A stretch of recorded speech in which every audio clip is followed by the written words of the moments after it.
बिस्मिल्लाहिर्रहमानिर्रहीम। अस्सलाम वालेकुम। मैं मुज़म्मिल अवान इस खबर के साथ हाजिर हूँ कि नवाज़ शरीफ चौथी बार पाकिस्तान के वज़ीर-ए-आज़म बनने जा रहे हैं। ये एक ब्रेकिंग न्यूज़ है और ये खबर मैं आपको मुसद्दक़ा इत्तलात की बुनियाद पर दे रहा हूँ कि जब इंतखाबात होंगे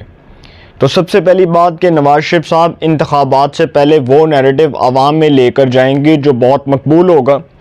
और वो नैरेटिव ये होगा कि मुझे जिस तरह से निकाला गया, जिस तरह से हमारे दौर में तरक्की और खुशहाली का सफ़र रोका गया, जिस तरह से हमारे दौर में तरक्की और खुशहाली के पहिए को जैम किया गया, पाकिस्तान के अंदर जो है वो जिस तरह से हम डेवलपिंग प्रोजेक्ट्स के ऊपर काम कर रहे थे, जिस तरह से हम लोग सी पैक के ऊपर काम कर रहे थे और पाकिस्तान को एक तरक्की याफ्ता खुशहाल मुल्क बना रहे थे, तो जिन किरदारों ने मुझे निकाला उन्होंने दरअसल मुझे पनामा की बजाय अकामा पर निकाला। तो नवाज़ शरीफ साहब जो हैं जी वो बहुत बड़ा नैरेटिव लेकर पाकिस्तान आ रहे हैं और 21 को उनकी वापसी है,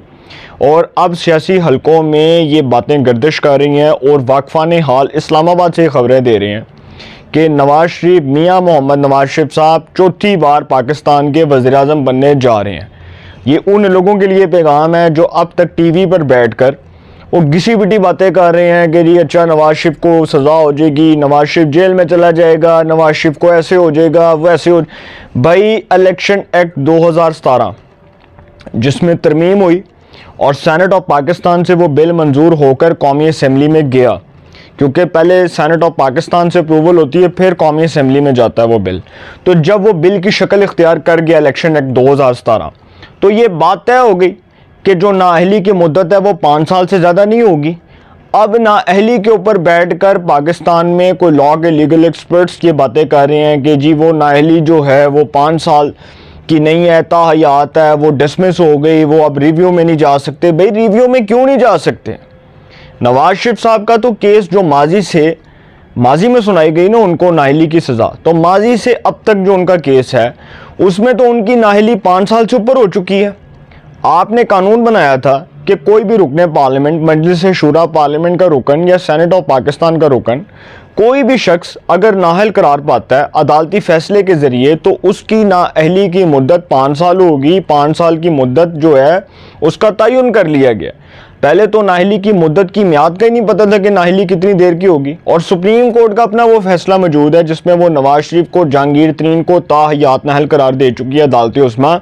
उसमें वो कह चुके हैं कि जी ताहयात नाअहल करार दिया, लेकिन इस हवाले से कानून में इबहाम मौजूद था और अब वो इबहाम चूँकि दूर हो गया है। और ये शहबाज शरीफ साहब की जो हुकूमत थी, PDM की जो गवर्नमेंट थी, तमाम जमातों पर मुश्तमिल मखलूत हुकूमत, उसने ये कानून साजी करके नाअहली की मुद्दत का तयन 5 साल कर दिया, तो 5 साल नाअहली हो गई। अब कोई ये कहे कि जी नवाज़ शरीफ को रिव्यू का हक नहीं मिलेगा, नवाज़ शरीफ की अपीलें डिसमिस हो जाएंगी, वो अपील का राइट नहीं होगा उनके पास, ये सब बातें हैं। वो पाकिस्तान आएंगे, उनकी जो कानूनी टीम है, लीगल टीम है, वो इस हवाले से दरख्वास्त दायर करेगी सुप्रीम कोर्ट ऑफ पाकिस्तान में। अब ये फ़ैसला होना है, और ये जो कहा जा रहा है कि जी वो जो 8 जजेज़ हैं उन्होंने नवाज़ शरीफ साहब की वो जो अपील है उससे, वो उनके उस फैसले से जो सुप्रीम कोर्ट का प्रैक्टिस एंड प्रोसीजर बिल का फ़ैसला है उससे नवाज़ शरीफ साहब की जो वो रिव्यू की पिटीशन है वो खारिज हो गई है और 8 जजेज़ का फ़ैसला है। भाई ये बातें करने से कुछ भी नहीं होगा। वो फ़ैसले का अगर इतलाक़ माजी से हो रहा है,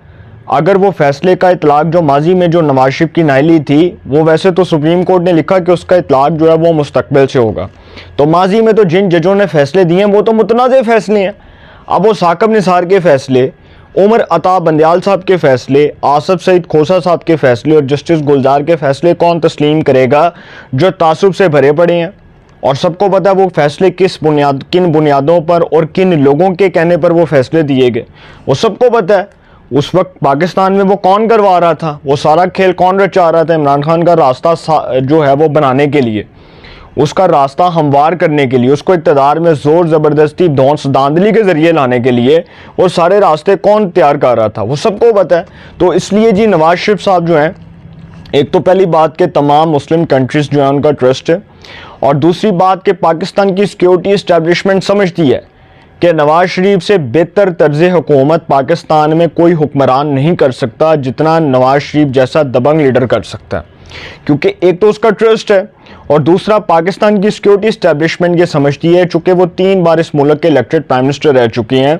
तो उनके पास गवर्नमेंट करने के हवाले से पॉलिसी भी है, वो पॉलिसी मेकर भी हैं। उनको पता है कि पाकिस्तान की मईशत को किस तरह से ट्रैक पर लाना है, उनको पता है कि पाकिस्तान को किस तरह से दुरुस्त सिमत में लेकर चलना है। और चूँकि जब पीपल्स पार्टी की हुकूमत थी, 2013 में इंतखाबात हुए, बहुत बदहाल और बड़ी आप समझ लें कि अबतर सूरत हाल थी पाकिस्तान की। जब नवाज शरीफ साहब वज़ीर-ए-आज़म बने, लोड शेडिंग का ख़ात्मा करना था,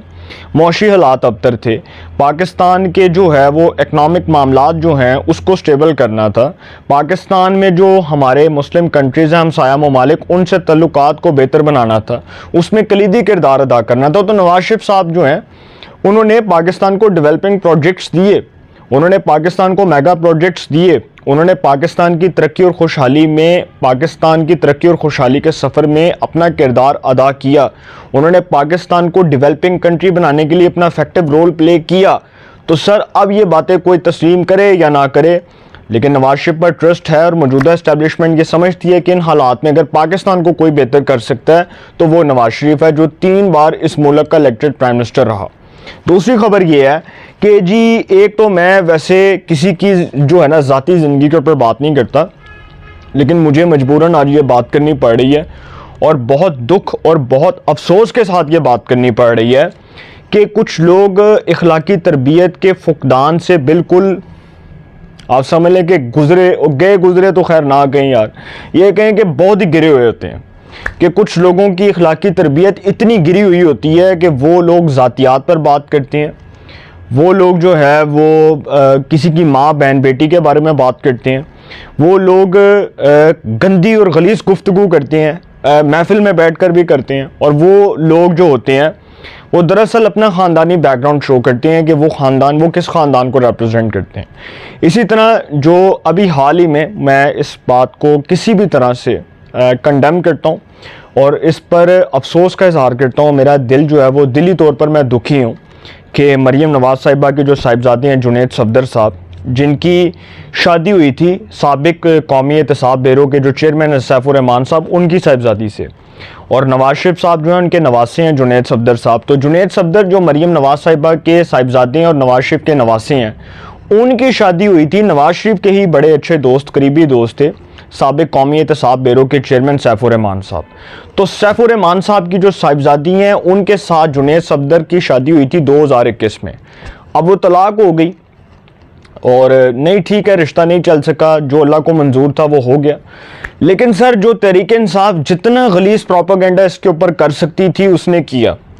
और जितना घटिया और भयानक किरदार तहरीक इंसाफ का है वो एक्सपोज हो चुका है। जिस तरह से वो ट्विटर के ऊपर ट्रोलिंग्स कर रहे हैं, सोशल मीडिया के पब्लिक प्लेटफॉर्म्स लाइक फेसबुक के ऊपर, ट्विटर के ऊपर, व्हाट्सएप के ऊपर, ग्रुप्स के अंदर ये बातें डिस्कस हो रही हैं, तो मैं हैरान हूँ कि ये इतने वेले लोग जो बैठकर किसी की माँ बहन बेटी की इज्जतें उछाल रहे हैं, और ये लंदन में भी यही करते रहे, अब तक करते रहे। जिस तरह नवाज शरीफ के जो है वो एवन फील्ड अपार्टमेंट्स के फ्लैट्स के बाहर, जिस तरह से वो जो समा के रिपोर्टर हैं कौसर काज़मी, और समा के ही जो हेड ऑफ इन्वेस्टिगेटिव डिपार्टमेंट के जो आई थिंक वो चेयरमैन या आप ये कह लें कि बहुत सीनियर सहाफ़ी हैं अज़हर जावेद साहब, जिस तरह से वो रिपोर्टिंग करते थे, उधर भी ये जो है वो बलुंगड़े वहाँ पर बैठकर जिस तरह से प्रोटेस्ट करते थे, जिस तरह वहाँ पर गलीज़ ज़ुबान इस्तेमाल करते थे, तो अब तक करते रहे। अब तो सर आप अंदाज़ा लगा लें कि ये सिर्फ पाकिस्तान में नहीं, ये बाहर के मुल्क में भी तहरीक इंसाफ दरअसल वो इमरान खान साहब की जो अखलाकी तरबियत है वो इस कौम में कूट कूट कर भरी हुई है, और वो बता रही है कि जो तहरीक इंसाफ के कारकुनान हैं वो अखलाकियात से आ रही हैं, वो तमीज़ और तहजीब के दायरे से बिल्कुल समझ लें कि आप आ रही हैं, उनको कोई एहसास नहीं है कि किसी की माँ बहन बेटी के ऊपर किस तरह बात करनी है। और ये जो आज कह रहे हैं, ये लोगों को लेक्चर पढ़ा रहे हैं कि जी जब जमाइमा के ऊपर इस तरह से हुआ था तो उस वक्त मौलवियों ने फतवे दिए थे और मौलवियों ने ये कहा था भाई जमाइमा के साथ जो हुआ था वो इमरान खान साहब आज इस बात को खुद तस्लीम कर लें कि जमाइमा जब पाकिस्तान आई तो उनको पाकिस्तान में इज्जत मिली, और आज जो ये इल्ज़ाम लगा रहे हैं ना मौलाना फजलुर रहमान के ऊपर कि जी उस वक्त मौलवियों ने ये फतवे दिए थे और नून लीग ने प्रोपेगेंडा किया था, जमाइमा के ख़िलाफ़ अदालत में कौन गया था आपको पता है? जमाइमा के ख़िलाफ़ केस करने की बात किसने की थी आपको पता है? अल्ताफ़ हुसैन ने, चौधरी परवेज़ लाई ने। शेख रशीद ने, बाबर अवान ने, ये वो लोग थे जो जमाइमा के ऊपर बात करते थे। आज वो इमरान खान के साथ बैठे हैं बाबर अवान साहब, आज वो शेख रशीद इनके साथ बैठे हुए हैं, आज वो चौधरी परवेज़ लाई इनकी पार्टी के सदर हैं। तो सर ये पहले बात करने से पहले अपने किरदार में झांकें हैं कि ये बात क्या कर रहे हैं। और ये लोग जो आज तहरीक-ए-इंसाफ के कारकुनान दरअसल अपने लीडर की तरह ज़ातियात पर उतर आए हैं, ये अपना ख़ानदानी बैकग्राउंड शो कर रहे हैं। ये बता रहे हैं कि इनका ख़ानदानी बैकग्राउंड जो है वो इस तरह का, और ये जिस नस्ल के लोग हैं यार, मैं अल्लाह माफ़ करे, मैं कहना नहीं चाहता कि यार इतने पढ़े लिखे, इतने वेल एजुकेटेड लोग, मैं ज़मान पाक में रिपोर्टिंग करता रहा, अब तक इमरान खान साहब की पार्टी के वो कारकुनान सारा दिन वहाँ पर बैठ कर जिस तरह से झूठ बोलते रहे, जिस तरह से बैठ कर इमरान खान के झूठ को डिफेंड करते रहे। सर मैं कहता हूँ कि इतना मोराल किसी का भी नहीं होता जितना इमरान खान साहब के कारकुनान का है कि वो इमरान खान साहब की झूठी बात को भी तस्लीम करने के लिए तैयार है। और जितने झूठे और just honest leader Imran Khan साहब आए, पाकिस्तान की तारीख में इतना कोई लीडर नहीं आया जिसने इतने झूठ बोले यार। पहले वो इस्टेब्लिशमेंट का हाथ पकड़ कर इक़्तिदार में आया, फिर उसने इस्टेब्लिशमेंट को ही गाली दे दी, फिर उसने कहा कि जी मुझे बाजवा ने निकाला, फिर उसने कहा कि जी मुझे मौजूदा ISI ने निकाला, फिर उसने कहा कि जी मुझे अमेरिका ने निकाला। मतलब यार हैरानगी इस बात पर होती है कि आप पहले तो पाकिस्तान के इदारों को बदनाम करते रहे, वही इदारे जिन्होंने आपको इज़्ज़त दी, जिन्होंने आपको रिस्पेक्ट दी, जिन्होंने आपकी डिग्निटी, आपकी अजमत की लाज रखी, आपने उन्हीं को गाली दे दी। वही आपको हाथ पकड़ कर इक़्तिदार में लेकर आए थे कि चलो यार कोई नवाज शरीफ और जरदारी का को मुतबादिल तो आया। और ये तो कसम खाई थी ना उसने, जो साबका DG ISI था जनरल शुजा पाशा, जो गिलानी साहब के दौर में DG ISI था, जब गिलानी साहब वज़ीर-ए-आज़म पाकिस्तान थे, यूसुफ रज़ा गिलानी साहब, तो उस वक्त चीफ ऑफ आर्मी स्टाफ थे इशफाक परवेज़ कियानी। तो दोनों ने कारीगरी डालकर इमरान खान को सियासत में लाए और इमरान खान को लीडर बना दिया है। देखो ना सर कि बैठे बिठाए, घर बैठे बिठाए इमरान खान लीडर बन गया। और वो इमरान खान जो बड़ी बातें करता था फौज को और बाजवा को गालियां देता था, तो उस इमरान खान से ये पूछा जाए कि जब आपने 2002 में मुशर्रफ के रेफरेंडम में वोट कास्ट किया था, तब आपकी गैरत कहाँ पे थी? तब भी तो मुशर्रफ गैर आईनी तरीके से आया था ना। मुशर्रफ किस तरह से पार्लियामेंट को,